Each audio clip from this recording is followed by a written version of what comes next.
എല്ലാ സുഹൃത്തുക്കൾക്കും Indian fish lover YouTube ചാനലിൻ്റെ മറ്റൊരു വീഡിയോയിലേക്ക് സ്വാഗതം. അപ്പോൾ ഇന്നത്തെ വീഡിയോ എന്ന് പറയുന്നത് നമ്മുടെ ഫാമിൽ ഒരുപാട് മീൻ കുഞ്ഞുങ്ങളുണ്ട്. മീൻ കുഞ്ഞുങ്ങൾ എന്ന് പറഞ്ഞാൽ നമ്മുടെ മീനുകൾ ബ്രീഡായി ഇറങ്ങിയ കുഞ്ഞുങ്ങളുണ്ട്. അതുപോലെ തന്നെ ഇനി നമ്മൾ ബ്രീഡാക്കാൻ വെച്ചിട്ടുള്ള മീനുകളെയും എല്ലാമാണ് ഇന്നത്തെ വീഡിയോയിൽ നമ്മൾ കാണിക്കാൻ വേണ്ടി പോകുന്നത്. അപ്പോൾ കുഞ്ഞുങ്ങളെന്ന് പറയുമ്പോൾ നമ്മുടെ ഗപ്പീസിൻ്റെ കുഞ്ഞുങ്ങളാണ് ഇപ്പോൾ നമ്മുടെ കയ്യിൽ കൂടുതലായിട്ടുള്ളത്.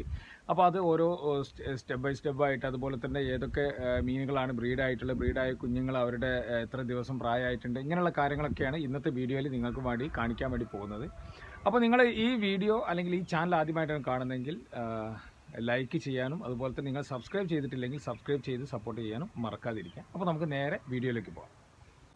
ഈ ഒരു പോർഷനിൽ കണ്ടോ, ഈ ഒരു സൈഡ് പോർഷനിൽ നമുക്ക് 2 ടാങ്ക് ഉണ്ട്. ഒരു വലിയ ടാങ്കിനെ ഒരു 3 പോർഷനായിട്ട് തിരിച്ചാണ്, പക്ഷേ 2 ടാങ്കിൽ കുഞ്ഞുങ്ങളുണ്ട്. ഗപ്പി, ഒരു ഫുൾ റെഡ് എന്ന് പറയുന്ന ഗപ്പിയുടെ കുഞ്ഞുങ്ങളാണ് അതിലുള്ളത്. നമുക്ക് വളരെ സിമ്പിളായിട്ട് വളർത്തിയെടുക്കാൻ പറ്റുന്ന അൽബിനോ വെറൈറ്റി ആണെങ്കിൽ പോലും സിമ്പിളായിട്ട് അത്യാവശ്യം നല്ല കുഞ്ഞുങ്ങളും കിട്ടുന്ന ഒരു ബ്രീഡാണ്, അല്ലെങ്കിൽ ഒരു വെറൈറ്റിയാണ് ഫുൾ റെഡ് എന്ന് പറയുന്നത്. അപ്പോൾ അതിൻ്റെ കുഞ്ഞുങ്ങളെ നമുക്ക് ആദ്യം കാണാം. എൻ്റെ സൗണ്ട് കേട്ടപ്പോൾ നമ്മൾ കറമ്പിക്കോഴികളൊക്കെ അവിടെ വന്നിട്ടുണ്ട്. കേട്ടോ, കറമ്പിക്കോഴികൾ എല്ലാവരും കൂടി ഇങ്ങനെ ഒരുമിച്ച് വന്നതാണ് ഇടത്തേക്ക്. ഭക്ഷണമൊക്കെ രാവിലെ ഇതൊക്കെ അവരെ പണിയാണ്. ഈ കവറൊക്കെ എടുത്ത് പുറത്തിടുക, ഇതിൻ്റെ ഇടയിൽ മീൻ തീറ്റ ഉണ്ടാവും, മീനിൻ്റെ തീറ്റകളൊക്കെ എടുത്ത് കഴിക്കുക, അതൊക്കെയാണ് പണികൾ. ഇപ്പോൾ ഇവിടെ നിങ്ങൾ നോക്കി കഴിഞ്ഞാൽ നമ്മൾ പുലിവാഹമുണ്ട്. പുലിവാഹയെക്കുറിച്ചുള്ള വീഡിയോ നമ്മുടെ ചാനലിൽ വരുന്നതായിരിക്കും.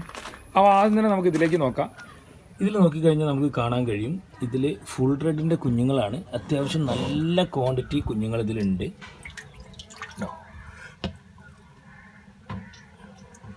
ഇത് ഏകദേശം 7-8 ദിവസം പ്രായമുള്ള കുഞ്ഞുങ്ങളാണ്. ഏകദേശം ഒരു 80-85ഓളം കുഞ്ഞുങ്ങൾ ഇതിൽ നമുക്ക് ഒരു ബ്രീഡിങ്ങിന് കിട്ടിയിട്ടുണ്ട്. ഇനി അടുത്തൊരു ഇതിലേക്ക് പോവാം. ഇതും ഏകദേശം 7 ദിവസം പ്രായമുള്ള കുഞ്ഞുങ്ങളാണ്. 7 ദിവസത്തോളം പ്രായമുള്ള കുഞ്ഞുങ്ങളാണിത്.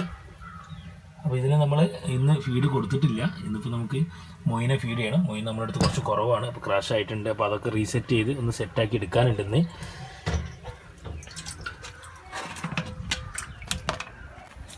ഇതിപ്പോൾ നമ്മൾ കാർപ്പ് മീനിന് വാട്ടർ ചേഞ്ച് കൊടുക്കാൻ വേണ്ടിയിട്ട് വെള്ളമൊക്കെ കുറേശ്ശെ ഒഴിവാക്കിക്കൊണ്ടിരിക്കുകയാണ്. അപ്പോൾ ഇതിൽ സീബ്രാസ് ഉണ്ട്. അപ്പോൾ സീബ്രാസ് നമ്മൾ ബ്രീഡിങ് ചെയ്യാൻ വേണ്ടി ഇന്ന് പിടിച്ചിടുന്നുണ്ട്. അപ്പോൾ അതിൻ്റെ വീഡിയോസും അധികം വൈകാതെ നമ്മുടെ ചാനലിൽ വരുന്നതാണ്. ഈ പോർഷൻസിലൊക്കെ ഇപ്പോൾ ഈ കാണുന്ന പോർഷൻസിലൊക്കെ നമുക്ക് കുഞ്ഞുങ്ങളിടാനുള്ളതാണ്. അതുപോലെ തന്നെ ഇത് നമ്മുടെ റെഡ് ഇയർ കോഴി എന്ന് പറയുന്ന വെറൈറ്റി, അത് അതിന് ഇയറൊക്കെ കറക്റ്റ് വന്നുകൊണ്ടിരിക്കുകയാണ്. ഇതിൻ്റെ ബ്രൂഡ് ഇതിലുണ്ട്. അതുപോലെ തന്നെ നമ്മുടെ ഏഞ്ചലും അതുപോലെ തന്നെ ഫുൾ റെഡിൻ്റെ ഒരു ബാച്ച്, നമുക്ക് സെയിലിനുള്ളൊരു ബാച്ചും ഇതിലുണ്ട്. ഇതിൽ ഫുൾ റെഡിൻ്റെ കുറച്ച് മെയിൽസാണ് ഈ കാണുന്നത്. അപ്പോൾ ഇനി കുഞ്ഞുങ്ങളെ നോക്കാം. ഇതിൽ ഏകദേശം ഒരു മാസത്തോളം പ്രായമായിട്ടുള്ള കുഞ്ഞുങ്ങളാണ് ഇതിൽ കാണുന്നത്. അല്ലോ, അപ്പോൾ നമ്മൾ നോക്കുന്നത് 3ാമത്തെ ടാങ്കാണ്. ഫുൾ റെഡ് തന്നെയാണിത്. ഇതിൽ 2 ബാച്ച് കുഞ്ഞുങ്ങളുണ്ട്. 2 ബാച്ച് കുഞ്ഞുങ്ങൾ ഇതിലുണ്ട്. നല്ല ഹെൽത്തി കുഞ്ഞുങ്ങളാണ്.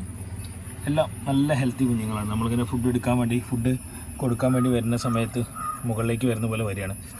അതുപോലെ തന്നെ ഇതിൽ നമ്മുടെ റെഡ് ഇയർ കോഴിയുടെ കുഞ്ഞുങ്ങളാണ് ഇതിൽ കാണുന്നത്. കേട്ടോ, റെഡ് ഇയർ കോഴിയുടെ കുഞ്ഞുങ്ങളാണ് ഇതിൽ കാണുന്നത്. ഇതിൽ അത്യാവശ്യം നല്ല കൗണ്ട് കുഞ്ഞുങ്ങൾ ഇതിലുണ്ട്. ഏകദേശം ഒരു 45-50 കുഞ്ഞുങ്ങളോളം നമ്മൾ ഈ ഒരു ഫ്രിഡ്ജ് കേസിലിട്ട് റൈസ് ആക്കുന്നുണ്ട്. അപ്പോൾ ഇന്നത്തെ ഈ ഒരു ചെറിയ വീഡിയോയിൽ ഇത്രയും കാര്യങ്ങളാണ് ഞാൻ ഈ വീഡിയോയിൽ ഉൾപ്പെടുത്തിയിട്ടുള്ളത്. അപ്പോൾ ഇനിയും ഇതുപോലെ തന്നെ നമ്മുടെ ഇതിൽ ബ്രീഡാവാനുള്ള ഗപ്പീസും അതുപോലെ തന്നെ ഇനി ബ്രീഡായി കുഞ്ഞുങ്ങൾ കൂടുതലായിട്ട് വരുന്നതും കാണാൻ വേണ്ടി കഴിയും. നമ്മൾ ബാച്ചായിട്ടാണ് ഇവിടെ ഇപ്പോൾ ബ്രീഡ് ചെയ്യിക്കുന്നതും അതുപോലെ തന്നെ സൈസ് ആക്കുന്നതും ചെയ്യുന്നത്. അതുപോലെ തന്നെ നമുക്ക് പിന്നെ ഒരു ബാച്ച് റെഡി ആയി കഴിഞ്ഞാൽ നമുക്ക് പ്രീ ബുക്കിങ്ങും അതുപോലെ തന്നെ ബാച്ച് റെഡി ആയി കഴിഞ്ഞാൽ ഉടനെ തന്നെ നമുക്ക് സെയിൽ കാര്യങ്ങളും ചെയ്യുന്നുണ്ട്. അതുകൊണ്ടാണ് നമ്മുടെ ചാനലിൽ പുതിയ സെയിൽ പോസ്റ്റും കാര്യങ്ങളൊന്നും വരാത്തത്. ഓൾറെഡി നമ്മൾ ബുക്കിങ്ങിനനുസരിച്ചുള്ള റീഡിങ്ങും കാര്യങ്ങളെല്ലാം ആണ് ഇപ്പോൾ ഇവിടെ ചെയ്തുകൊണ്ടിരിക്കുന്നത്. ഇനി ഭാവിയിൽ നമ്മൾ കൂടുതൽ വെറൈറ്റീസ് എടുക്കാൻ ഉദ്ദേശിക്കുന്നുണ്ട്. അപ്പോൾ കൂടുതൽ വെറൈറ്റീസ് ചെയ്യാൻ പറ്റുകയാണെന്നുണ്ടെങ്കിൽ ചെയ്യും. നമുക്കൊരു സ്ഥലപരിമിതിയും കാര്യങ്ങളെല്ലാം ഉള്ളതുകൊണ്ടാണ് ഇപ്പോൾ പുതിയ വെറൈറ്റികളും കാര്യങ്ങളെല്ലാം എടുത്തിട്ട് നമ്മൾ ചെയ്യാത്തത്. അപ്പോൾ എന്തായാലും ഇതുപോലെയുള്ള വീഡിയോസ് ഇനിയും നമ്മുടെ ചാനലിൽ വരുന്നതാണ്. നിങ്ങൾ ചാനൽ അതുപോലെ തന്നെ വീഡിയോ ഇഷ്ടപ്പെട്ടെങ്കിൽ ലൈക്ക് ചെയ്യുക, ഇഷ്ടപ്പെട്ടില്ലെങ്കിൽ ഡിസ്ലൈക്ക് ചെയ്യുക. അതുപോലെ തന്നെ നിങ്ങൾ ചാനൽ ഇതുവരെ സബ്സ്ക്രൈബ് ചെയ്തില്ലെങ്കിൽ സബ്സ്ക്രൈബ് ചെയ്ത് സപ്പോർട്ട് ചെയ്യാനും മറക്കാതിരിക്കുക. Thank you.